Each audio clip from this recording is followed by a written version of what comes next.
this particular form of prose, which is biography, right? So one of the quotations by a feminist or a critic, which is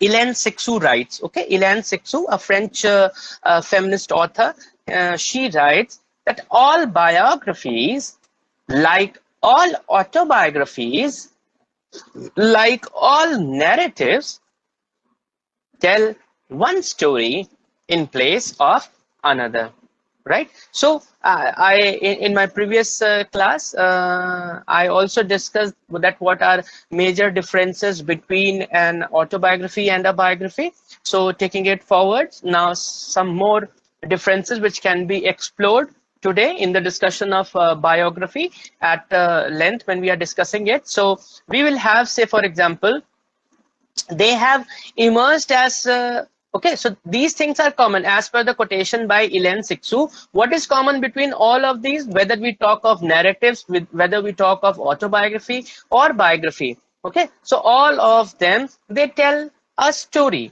right? And we see that even then, in spite of this commonality, each of them, they have emerged out to be a separate and a distinctive genre. Okay, so सारे जो अलग अलग विधा है जो आप देखिए, autobiography, biography और फिर है आपका जो नैरेटिव्स होती हैं, तो वो सारे सब में अलग अलग है। तो बायोग्राफी और ऑटोबायोग्राफी में सबसे पहली एक खास बात जो आपको याद होनी चाहिए, वो बायोग्राफी क्या होता है, it's a truthful account of another persons life, ठीक, रिटन इन प्रोज। तो ये बायोग्राफी में है। वेरएज ऑटोबायोग्राफी में अगर इसका पैरेलल आप देखें, उसको ट्रेस करें, तो ऑटोबायोग्राफी में क्या होता है कि autobiography is a story of one's own life written in the first person, usually in prose. One thing which is common in both of them, है ना, कि दोनों चीजें स्टोरी बोलते हैं, बताते हैं, वो एक बात है। दूसरी चीज क्या कॉमन है कि चाहे ऑटोबायोग्राफी कहिए या बायोग्राफी कहिए, दोनों में उनका लिटरेरी वैल्यू होना चाहिए। और ये लिटरेरी वैल्यू क्या होता है, या अगर ये रिकॉर्ड है किसी के लाइफ का, ठीक है, उसके लाइफ जो जिस तरीके से उसने जी है, और उसका अगर अकाउंट है, उसका डॉक्यूमेंटेशन है, उसका रिकॉर्ड है, ठीक, तो उसमें होगा ये कि ये कैसे डिफरेंट होगा किसी भी एक हिस्टोरिकल रिकॉर्ड से अलग होगा, या बिल्कुल वैसा ही हो क्या। तो इसमें दो बातों में ये अलग अलग दो बातें हैं। जैसे कि एक हिस्टोरिकल रिकॉर्ड की बात अलग होगी क्योंकि उसकी लिटरेरी वैल्यू नहीं होगी या कम होगी, ठीक है। लेकिन ऑटोबायोग्राफी और बायोग्राफी में क्या होगा, उसकी लिटरेरी वैल्यू ज्यादा है, उसका जो साहित्यिक पक्ष है उसके अंदर फैक्ट्स हैं, ठीक है। ये बात सही है कि वो नॉन फिक्शनल प्रोज है, लेकिन फिक्शन भी है उसमें, ठीक है, फैक्ट्स के साथ में फिक्शन भी है। और दूसरी चीज ये कि वो आपका कहीं ना कहीं उसमें लिटरेरी वैल्यू है, वो एस्थेटिक प्लेजर उसमें है, वेरएज हिस्टोरिकल रिकॉर्ड में एस्थेटिक प्लेजर नहीं होगा। क्लियर, वो हिस्टोरिकल रिकॉर्ड में आप उसकी लिटरेरी वैल्यू, उसका साहित्यिक पक्ष आपके सामने नहीं निकल के आएगा, ठीक है। तो ये भी एक डिफरेंस है। तो कोई ऑटोबायोग्राफी या बायोग्राफी कैसे अपने आप को एक हिस्टोरिकल रिकॉर्ड से अलग करती है, उसमें कुछ बातें क्या क्या आती हैं, जैसे कि क्योंकि हर एक राइटर अलग अलग है, right. So every writer uses language differently. So first thing would be that use of language, कि उसने लैंग्वेज को कैसे यूज किया है। फिर how imaginatively he has selected his material, ठीक है, सो that it lends a kind of unity, एक यूनिटी आती है उसके काम में, चाहे वो बायोग्राफी हो या ऑटोबायोग्राफी हो, ठीक है। टाइम को किस तरीके से, क्योंकि दोनों ही चीजें अगर आप देखें तो एक क्रोनोलॉजी इन्वॉल्व है, यानी टाइम इन्वॉल्व है, एक सीक्वेंस ऑफ इवेंट्स इन्वॉल्व है। वेदर यू स्टार्ट फ्रॉम से असेंडिंग ऑर्डर में करिए या डिसेंडिंग ऑर्डर में करिए, तो हर एक राइटर, हर एक ऑथर किस तरीके से टाइम के साथ फ्लेक्सिबल है, how well does he portray और डिपिक्ट और यूज टाइम फ्लेक्सिबली, ठीक है, कितने अच्छे तरीके से उसके करता है, एंड किस तरीके की लिटरेरी डिवाइस उसके अंदर एम्प्लॉय करता है, ठीक, क्या पॉइंट ऑफ व्यू है, किस चीजें से उसमें फिगरेटिव या लिटरेरी डिवाइस उसमें एम्प्लॉय करता है, तो ये सारी चीज उसको कहीं ना कहीं अलग बनाती है, यानी ऑटोबायोग्राफी और बायोग्राफी को एक हिस्टोरिकल रिकॉर्ड से अलग बनाती है। Clear? So that is something which you must understand very clearly.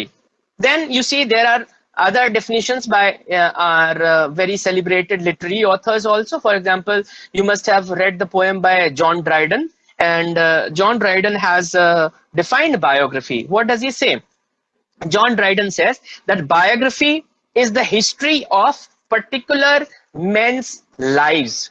Okay, it's a history of particular men's lives. Whereas one of the books which you are studying in your, or rather you use it for your reference, which is M.H. Abrams, A Glossary of Literary Terms, right? So M.H. Abrams also defines that what do you understand by biography. So biography, according to Abrams, he says a relatively full account. Okay, he says that biography can be defined, or rather he defines it to be as a relatively full account of a particular person's life, involving the attempt to set forth character, temperament, and milieu, as well as the subject's activities, experience. Okay, so this is how he defines biography, right? So you see, just a minute.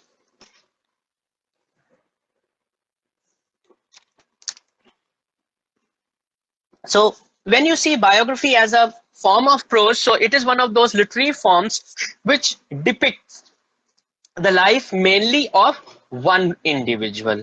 All right, one individual's life is to be depicted, and it is true that there would be association, that there would be relationships of this particular individual with other characters in relation, that they would be related to the other characters, would also be related to the main character. So that is there. And what sort of a person is chosen while writing a biography, or on which people usually a biography is attempted? You see, people who it is attempted on a life of a person who is known in the political, social, literary, or any other field, so to say. Okay, someone who is popular or celebrated or known in the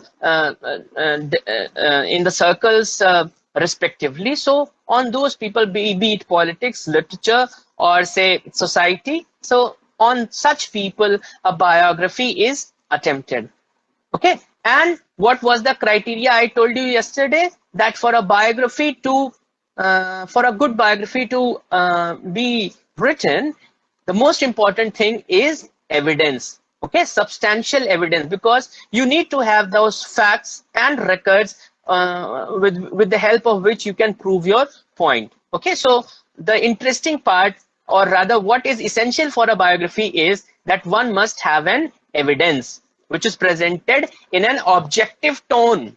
So tone is important, whereas in autobiography we have the subjective tone, whereas here we find it objective tone, and which is presented in an interesting manner. All right, now as we discussed in the history of autobiography, similarly we'll have to we will have to chart out the biography as a literary genre, or a form of say prose. Fine. So the earliest biography is credited to, you have this person which is Ion of Chios, I-O-N of, then Chios is C-H-I-O-S. So Ion of Chios, so who basically wrote about Pericles. All right, he wrote about Pericles in 5th century BC. So this is one of the accounts. Then later on we find in the medieval age that lives of saints were documented, primarily for didactic purposes. So that was also there. Then only in 17th century, the word biography came to signify a particular kind of writing. Okay, particular kind of writing which rather epitomized by, okay, we have the authors, for example, Bacon has written this Life of Henry VIII, in 1621. Then later on, we have the work Walton's Lives. Okay, so these two works are there from between 1640 to 78. And then we have another, which is Samuel Johnson's Lives of Poets, 1779 to 80. Established that a biography should only tell the truth. Okay, so what is important is the fact, right? And what is also important, that one should have an evidence for what he or she is purporting or what he or she is substantiating. ठीक है, उसके बाद आप देखिए कि फिर एक example है आपका बॉस्वेल का. So Boswell's example is life of Johnson. ये सारी बायोग्राफीज के एग्जाम्पल्स हैं. तो शुरुआत से आपने देखा कि कैसे आयन ऑफ कियोस से स्टार्टिंग है, फिर आप मिडिवल एज में, फिर 17th सेंचुरी में कौन ऑथर्स और क्या वर्क्स थे. उसके बाद में फिर आपका देखिए कि लेटर ऑन यहाँ तक आप 18th सेंचुरी में आते हैं. तो यहाँ पे बॉस्वेल ने जब ये लिखा लाइफ ऑफ जॉनसन, वो जो था it was say less formal as well as natural in tone. Clear, तो थोड़ा सा ये वेरिएशन था. फिर विक्टोरियन एज में आते आते देखिए, कोई भी genre होगा, कोई भी विधा है, कोई भी शैली है, वो हमेशा के लिए नहीं होगा. ठीक है, वो टाइम को, उस कंटेम्प्रेरीनेस को करने के लिए एक genre का जो ज्यादा यूज होता है. जैसे आप विक्टोरियन टाइम्स में देखेंगे दैट नॉवेल बहुत ज्यादा यूज हो रहा है, या किसी और उसमें देखेंगे तो पोइट्री बहुत ज्यादा यूज कह रहे हैं. तो कहने का मतलब एक आपका सब्जेक्ट, एक कंटेंट होता है, और उस सब्जेक्ट और उस कंटेंट के करस्पॉन्डिंग उसको मैच करने के लिए एक पर्टिकुलर आपको फॉर्म चूज करना पड़ता है. ठीक है, तो कभी कदार आप मतलब जो फॉर्म अगर आप जो लिखना चाहते हैं, अगर आप वो चूज कर रहे हैं, ठीक है, तो उसके लिए आपको करेक्ट फॉर्म भी चूज करना है. जैसे अगर आपको ऐसी कोई बात कहनी है, जैसे आपने देखा है सोनेट. सोनेट क्या होता है? 14 लाइन की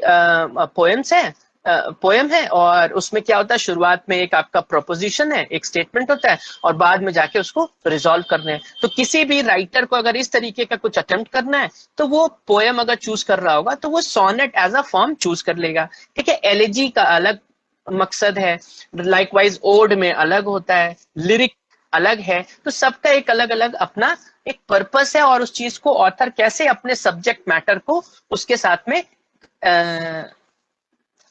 टैली करके कर सकता है. सो सिमिलरली अगर एक बायोग्राफी जो है, तो बायोग्राफी की जब आप बात कर रहे हैं, तो विक्टोरियन एज में इसका जो टोन एंड टेनर था, या इसकी जो एक पॉपुलैरिटी थी, या इसका जो जिस तरीके से एक अच्छा सेलिब्रेटेड या पॉपुलर genre था, वो कहीं ना कहीं धीरे धीरे अब डिक्लाइन हो रहा था. क्योंकि डिक्लाइन क्यों हो रहा था?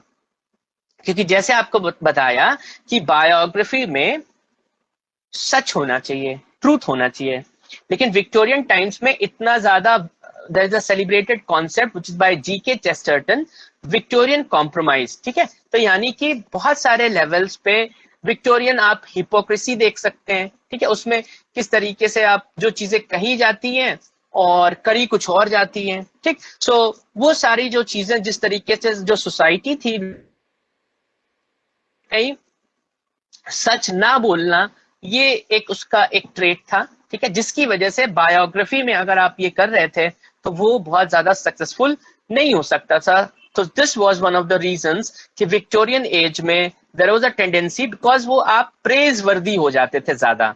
हालांकि इतना ऐसा नहीं होना है, लेकिन आप अगर कोई अकाउंट लिख रहे हैं, कोई आप चीज कह रहे हैं, तो यू बिगैन टू से राइट वेरी एडुलेशंस हैं, प्रेजेस हैं, एक्कोलेड्स हैं. तो बायोग्राफी कहीं ना कहीं अपने रियल मेरिट से दूर होते दिखती है. क्लियर? उसके बाद आप देखिए कि इसकी वजह से ये डिक्लाइन हुआ. हालांकि एक एग्जांपल आपका लोकार्ट का है. लोकार्ट ने एक वर्क लिखा which is life of Scott, but it did earn fame. ठीक है, वो थोड़ा सा पॉपुलर हुआ. उसके बाद आप आगे चल के we have the writer which is Lytton Strachey. ठीक है, लिटन स्ट्रैकी का एक वर्क है एमिनेंट विक्टोरियंस. तो उसमें उन्होंने एक्सपोज किया the weaknesses of public figures. ठीक, तो ये उसका सब्जेक्ट मैटर है. एंड ऑथर को ये चॉइस थी दैट या तो वो बहुत ज्यादा एडमायर करे, या वो बहुत ज्यादा क्रिटिकल हो जाए.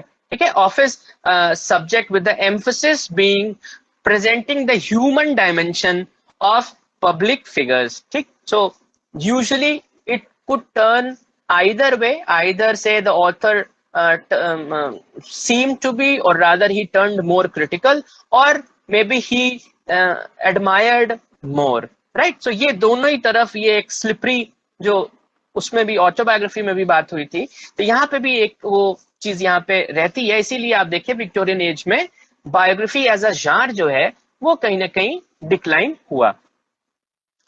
फिर अब यहाँ पे आते आते और आगे यहाँ जब बात आप करते हैं तो उसकी लेंथ भी जो है, लेंथ भी आपकी डिक्लाइन हुई। कहने का मतलब पहले बहुत वॉल्यूम्स लिखे जा रहे थे, बीच में बहुत वॉल्यूम्स लिखे जा रहे थे, अब वो उतने वॉल्यूम्स ना होकर it was reduced to just a singular book और one book, right.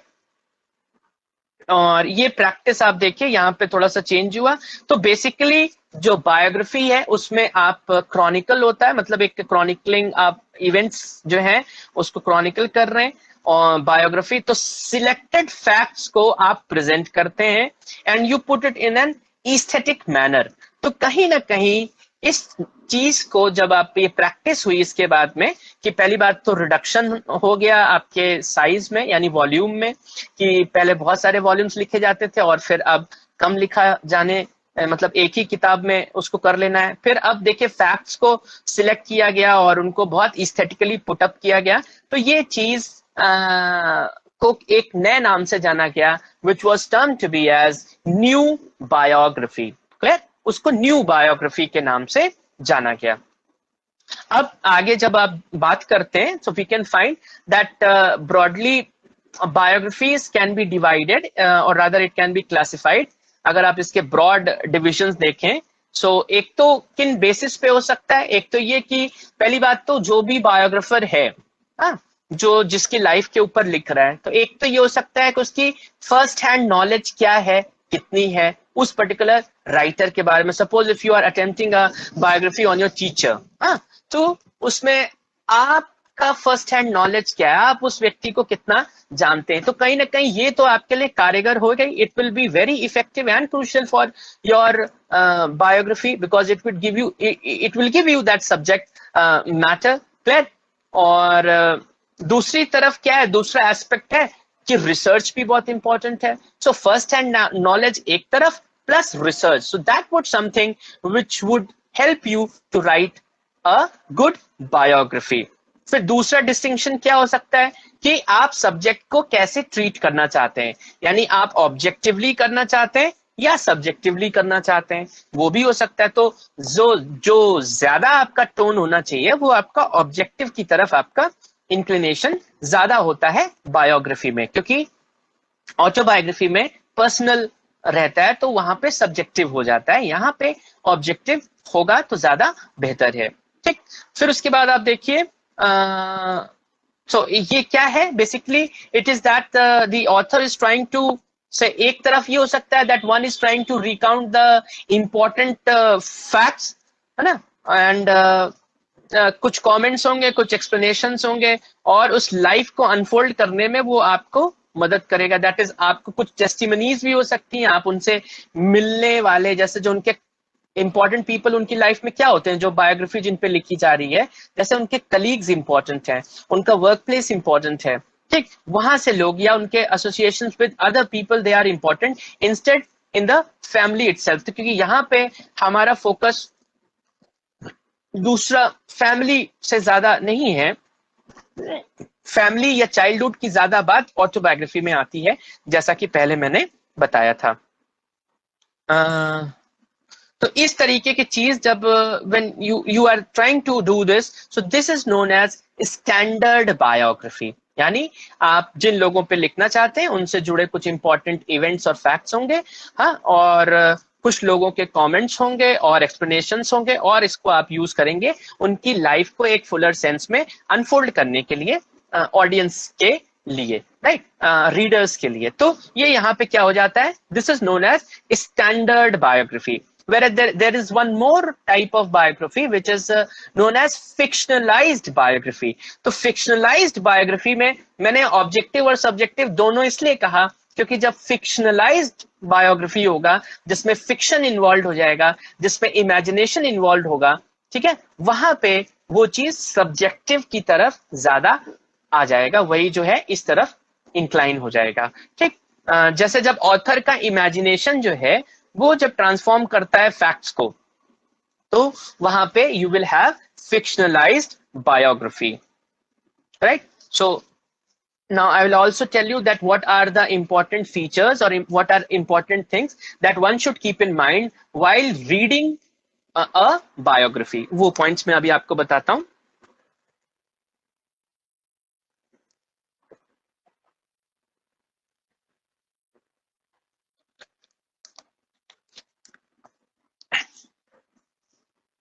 So those points, first point is relevant details backed by evidence that are presented in an interesting manner. बहुत इंपॉर्टेंट है। पहली बात तो जो भी बात आप कहें उसके लिए आपके पास एविडेंस होना ही चाहिए। अगर एविडेंस नहीं है तो वो बात आपको नहीं कहनी चाहिए, एक। और दूसरा, अगर आपके पास सब कुछ भी है लेकिन तब भी अगर आप उसको एक इंटरेस्टिंग मैनर में नहीं प्रेजेंट करते हैं तो वो हिस्टोरिकल रिकॉर्ड जैसा लगने लगेगा। और यहाँ पे जो मेन चीज थी, आपको क्या बताया था कि उसकी एक लिटरेरी वैल्यू होती है, उसका एक एस्थेटिक सिग्निफिकेंस होता है, ठीक है, वो थोड़ा सा प्लेजरेबल लगता दिखता है। तो वो चीज यहाँ पे, यानी पहली बात तो आप जब भी बायोग्राफी पढ़ रहे होंगे तो आप उसमें ये चीज देख के आपको पता लग सकता है कि वो बायोग्राफी कितनी ठीक लिखी गई है या नहीं। पहली बात तो कोई बात कही गई उसका एक एविडेंस होगा, एक। फिर दूसरा कि जो भी कहा गया है बहुत इंटरेस्टिंग मैनर में कहेंगे। फिर आप देखिए दूसरा पॉइंट क्या है, that there is a tendency to either flatter or be over critical has to be avoided. ठीक है, आपको भाई बैलेंस बहुत जरूरी है, इक्विलिब्रियम बहुत जरूरी है, क्योंकि अगर आप ओवरली क्रिटिकल होंगे या आप ज्यादा ही एडमायर करने लगेंगे तो वो दोनों ही सूरतों में कहीं ना कहीं लॉपसाइडेड होगा और वो ऑब्जेक्टिविटी उसके अंदर आप नहीं अटेन कर पाएंगे। तो इसी से जुड़ा तीसरा पॉइंट फिर फर्दर ये हो जाएगा कि टोन यहाँ पे क्या होती है बायोग्राफी में, द टोन इज ऑब्जेक्टिव। खैर यहाँ पे टोन ऑब्जेक्टिव होगी, यूज ऑफ लैंग्वेज कैसा होगा, आर्टिस्टिक होगा, ठीक। वर्क जो होगा उसको एक कॉम्पोजिट यूनिट यानी एक यूनिटी की यूनिटी आपको उसमें दिखनी चाहिए। Okay, so it should convey some sense of unity. पूरा एक काम जो है वो एक दूसरे से इंटरकनेक्टेडनेस या वो एक यूनिफाइड होल आपको लगना चाहिए। और फोकस जो है आपका मेन कैरेक्टर पे होता है, who appears life like. Clear, ये सब आपकी बायोग्राफी में ये डिटेल्स हैं जो बहुत इंपॉर्टेंट हैं। ठीक है, सो this is in the discussion of a biography.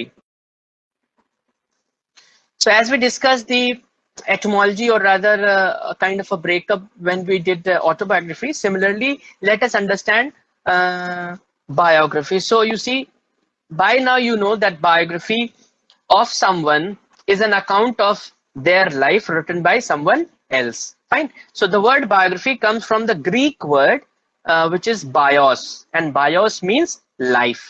Okay, and the other word is graphia, and graphia means writing. Clear? So that is basically biography.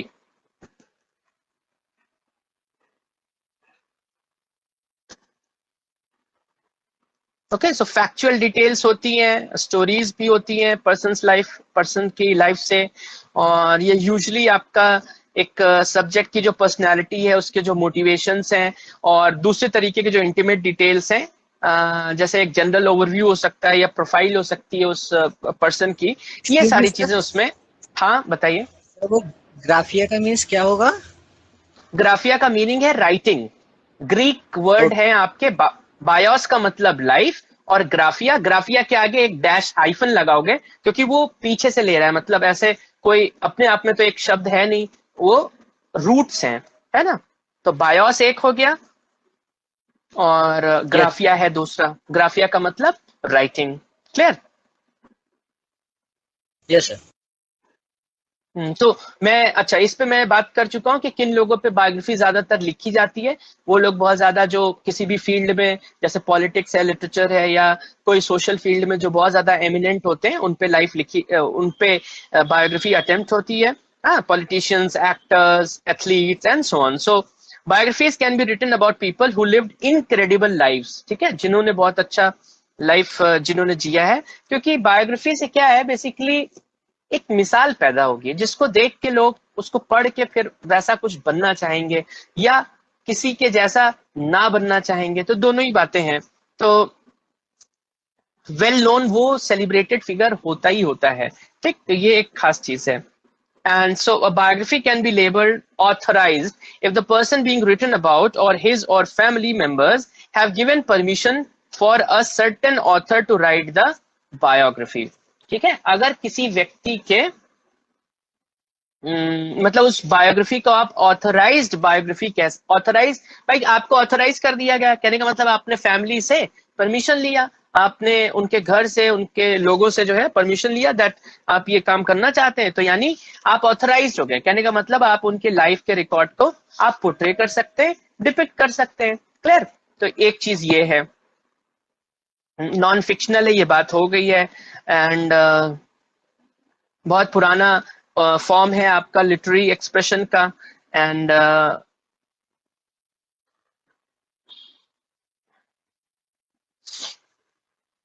ज्यादातर चीजें इसमें हो गई, बस वही अब एग्जाम्पल जो रहेंगे, एग्जाम्पल्स ही थोड़ा सा वेरी करेंगे। एंड कभी कदार बायोग्राफी को एक ब्रांच ऑफ हिस्ट्री भी देखते हैं। और शुरुआत की जो बायोग्राफिकल राइटिंग्स थी, जैसे 15th सेंचुरी में है आपका memoirs of French councillor of state Philippe de Commines, है ना, और या फिर George Cavendish of 16th century, जो कि थी लाइफ ऑफ थॉमस कार्डिनल वुलसे।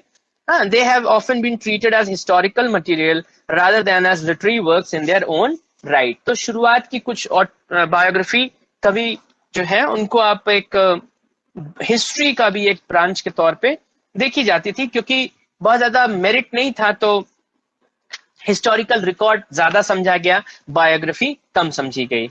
हाँ, देन रोमन हिस्टोरियन एक है टैसिटस ने एक काम लिखा है एनल्स। ठीक है, ये बहुत फेमस बायोग्राफी है एम्परर टिबेरियस की। क्लियर? एक एग्जांपल ये है। फिर आपका एक सर विंस्टन चर्चिल है, उनकी एक मैग्निफिसेंट लाइफ जो है by John Churchill, okay, first duke of Marlborough, उन्होंने लिखी। And it can be read as a history and a special point of view of Britain and much of Europe during the war of the Spanish succession. तो ये थोड़ा कहीं ना कहीं आप देख सकते हैं कि एक हिस्टोरिकल हल्का सा लीनिएज उस तरफ है। एंड आज में जैसे हम जानते हैं अलग अलग कि हिस्ट्री अलग है और बायोग्राफी अलग है, तो ये डिस्टिंक्ट फॉर्म्स हैं लिटरेचर के। क्लियर? और हिस्ट्री क्या है, यूजुअली डील करती है, जैसे जनरलाइजेशंस उसमें ज्यादा होते हैं, एक टाइम के बारे में और एक ग्रुप ऑफ पीपल के बारे में, हाँ, एक इंस्टीट्यूशन के बारे में। तो हिस्ट्री में जनरलाइजेशंस होते हैं, चाहे अब वो टाइम को लेकर हो, लोगों को लेकर हो, या फिर संस्थाओं को या इंस्टीट्यूशन को लेकर हो। ठीक, तो वो उसमें होता है। और बायोग्राफी क्या होती है, वो ज्यादातर आपको फोकस करती है सिंगल ह्यूमन बीइंग पे, केवल एक इंडिविजुअल के बारे में, and deals in particular of that persons life. ठीक है, तो ये मैंने आपको समय समय पे बताया कि कैसे आपका बायोग्राफी और हिस्टोरिकल रिकॉर्ड या हिस्ट्री कैसे अलग है। ठीक, हाँ, दोनों ही चीज, ये बात सही है। अच्छा, कॉमन चीज क्या है, दोनों ही चीज पास्ट से रिलेटेड है, हिस्ट्री भी पास्ट से रिलेटेड है, बायोग्राफी भी पास्ट से रिलेटेड है। तो कॉमन, देखो कोई भी चीज है ना, उसके बीच में कॉमन चीजें जरूर समझो कि क्या क्या कॉमन है दोनों बातों में और क्या क्या अनकॉमन है, तभी आपके अंदर वो स्कॉलरशिप आएगी, तभी आपको वो क्लियर बेंट ऑफ माइंड आएगा, जब जहां आपको लगने लगेगा कि हाँ मुझे चीज समझ में आ गई है, यानी बायोग्राफी समझ में आ गई है। तो ये सब चीजें डिस्कशन में आनी जरूरी है। एंड तो पास्ट के बारे में, तो जहां पे आप you are hunting down, you are evaluating, you are making a kind of a selection of sources, right. So इन मामलों में दोनों हिस्ट्री हो या आपका बायोग्राफी हो, दोनों सेम है। क्लियर? या ये कॉमनैलिटी आप देख सकते हैं। तो रिसर्च चूंकि इन्वॉल्व है, देखो ये क्राफ्ट, बायोग्राफी लिखना एक क्राफ्ट भी है और एक आर्ट भी है, क्योंकि इसमें आपको रिसर्च की टेक्निक्स लगती हैं और जो जनरल रूल्स हैं कि आप कैसे एविडेंस को टेस्ट करते हैं, ये सारी चीजें इसमें से देखी जा सकती हैं, सीखी जा सकती हैं, और किस तरीके से आप कंपेयर करते हुए, है ना, आप पर्सनल कमिटमेंट होता है क्योंकि you are associated with it, hence it is an art, क्योंकि आपका कमिटमेंट इसमें इन्वॉल्व है, इसलिए वो आर्ट है। इसलिए क्राफ्ट इसलिए क्योंकि रिसर्च करके आप उस चीजों को you put it to test. तो नैरेटिव का फॉर्म लेते हैं, ज्यादातर आप क्रोनोलॉजिकली हो बात करते हैं उस पर्टिकुलर पर्सन के वेरियस स्टेजेस ऑफ लाइफ के बारे में। जैसे अमेरिकन ऑथर एक है Cynthia Ozick, in her essay justice with in brackets again to Edith Wharton, उन्होंने लिखा है कि गुड बायोग्राफी क्या होती है। So according to Cynthia Ozick, what is a good biography? A good biography is like a novel wherein it believes in the idea of a life as a triumphal or tragic story with a shape, a story that begins at birth, moves on to a middle part and ends with the death of the protagonist। ठीक है, तो क्या बताने की कोशिश कर रहे हैं कि किस तरीके से क्रोनोलॉजिकली आपको पूरे लाइफ के बारे में अकाउंट रहता है। तो क्रिएटिव नॉन फिक्शन हो सकता है, जैसे मेमोयर होते हैं इन दैट बायोग्राफीज, एंड बहुत सारे सब्जेक्ट्स हैं, एंड ये चीज क्लियर है, नो प्रॉब्लम।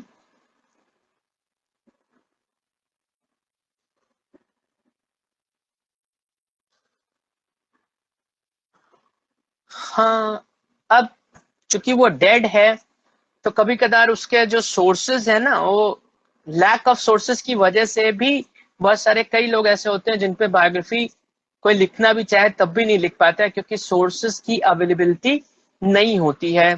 और क्योंकि कभी कदार ऐसा भी होता है कि आप अगर मान लीजिए है भी, लेकिन उसको चेक या वेरीफाई करने के लिए लोग नहीं है, या वो आप कर नहीं सकते हैं किसी तरीके से कि आप कैसे जान पाएंगे कि वो सही है या नहीं है, या उसका कोई विटनेस नहीं होता है उस चीज को क्रॉस एग्जामिन करने के लिए। तो किसी भी तरीके के ऐसे मेथड्स अभी तक तो मिले नहीं है कि आप इन सब प्रॉब्लम्स को ओवरकम कर पाए या इन सब चीजों को ब्रिज कर पाए कि इनकी एब्सेंस में सपोज आपको एविडेंस, आपका टेस्ट जब तक नहीं होगा, वेरीफाई नहीं होगा, तब तक आप यूज नहीं कर सकते हैं। तो ये जो प्रॉब्लम्स रहती हैं बायोग्राफी में, वो ये प्रॉब्लम्स ये सारी हैं, और इनका अभी तक कोई सोल्यूशन नहीं है। तो अलग अलग लाइफ होती है, अलग अलग लोग होते हैं, अलग अलग बायोग्राफर होते हैं, अलग अलग डिफिकल्टीज हैं उस पर्टिकुलर फॉर्म को अटेम्प्ट करने में। और है ना, गैप्स तो हैं क्योंकि पास्ट इन्वॉल्व है, हिस्ट्री इन्वॉल्व है, तो गैप्स तो बहुत सारे हैं, लेकिन उन गैप्स को बायोग्राफर जो होता है वो फिल करता है बाय प्रोवाइडिंग इंफॉर्मेशन। ओके, जैसे उसकी एंड वही जितने जो गैप्स होंगे जब वो कम कर पाएगा, you may say so that it is all about minimizing those gaps in order to get a good biography. तो जो बायोग्राफर उन गैप्स को ज्यादा भर नहीं पाता है, फिल नहीं कर पाता है, उसके लिए वो बायोग्राफी वो उतना सक्सेसफुल टर्न आउट नहीं करती है। क्लियर? जेम्स बॉसवेल का हमने आपको एग्जांपल दिया, सैमुअल जॉनसन के अर्लियर ईयर्स को उन्होंने करते हुए by writing it life of Samuel Johnson, ये उन्होंने काम लिखा। एंड देन एक दूसरा है work which is by A Symons. तो ए सिमंस की बायोग्राफी है in English, an English author in Centric. The author is Frederick William Rolfe. Okay, he has written The Quest for Corvo. The Quest for Corvo. तो ये एक example है। अच्छा, एक चीज ये है, सपोज मान लीजिए आपको एविडेंस भी मिला, तो एक बात ये भी हो सकती है कि एविडेंस मिले पर क्या वो रिलायबल है, बिकॉज अनरिलायबिलिटी इस बात पे भी होगी कि कोई जरूरी नहीं है कि जो भी चीज किसी ने कही हो वो सही कही हो। ये कैसे अब हो पाएगा कि उस चीज को लेकर हम वो चीज कह दें, वो डिफिकल्ट है। कि पेपर्स जो है, लेटर्स जो है, या जो मेमोरोबिलिया जो है ना, उससे पहले काफी एडिट वेडिट भी हो जाता है ना, या जैसे आप देखते हैं आजकल बहुत सारे लोग एक दूसरे के बारे में कैसे प्रेज करते हुए कितनी चीजें लिख देते हैं, और अगर उसी को हम एक बेस मान लें कि फला चीज पे ये कहा गया था, तो वो मानी बात तो होगी नहीं, है ना।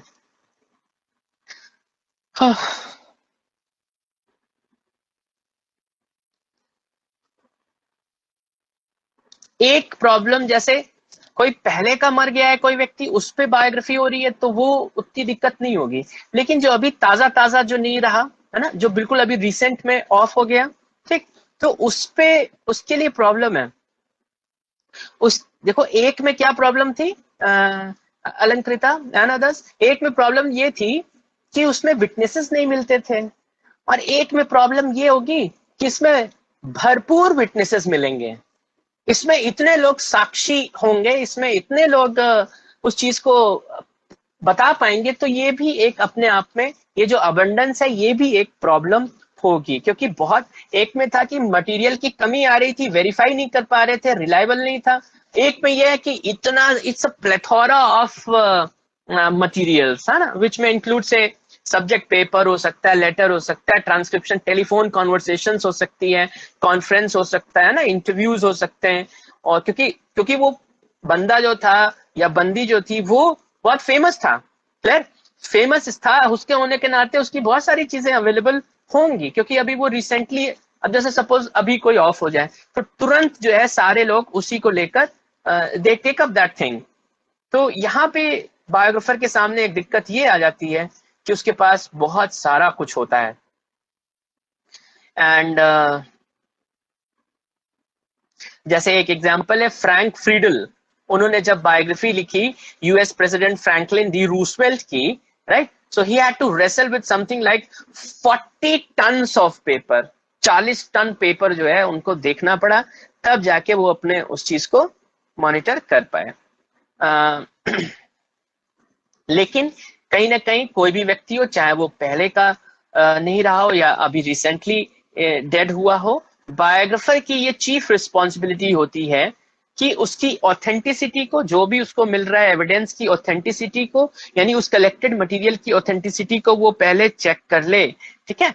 जो भी रूल या टेक्निक वो उसमें अपनाना चाहता है, या जो भी रूल या टेक्निक्स उसके लिए टेस्ट करने के लिए जो अवेलेबल हो, उन सबको एम्प्लॉय करते हुए उसकी ऑथेंटिसिटी को, उसको फाइनल ग्रीन सिग्नल देना पड़ेगा। ये बायोग्राफर की चीफ रिस्पॉन्सिबिलिटी हो, चाहे कोई आदमी जो अभी मरा हो या पहले का मरा हो जिसके ऊपर बायोग्राफी अटेम्प्ट हो रही है। और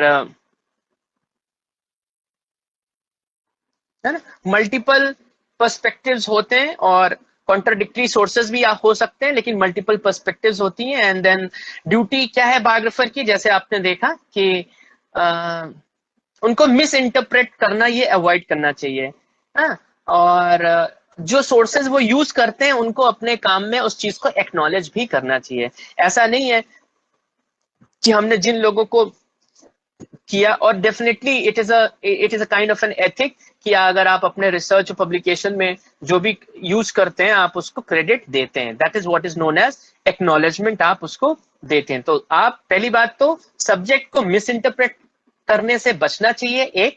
दूसरा, अपने जो भी रिसर्च सोर्सेज हैं उनको जो यूज किया है उनको एक्नॉलेज करना चाहिए, एंड पर्सनल बायस से दूर रहना चाहिए, और सब्जेक्ट को ऑब्जेक्टिव तरीके से बोलना चाहिए, एंड पर्सन का जो लाइफ स्टोरी है उसको फुल डिटेल में करना चाहिए।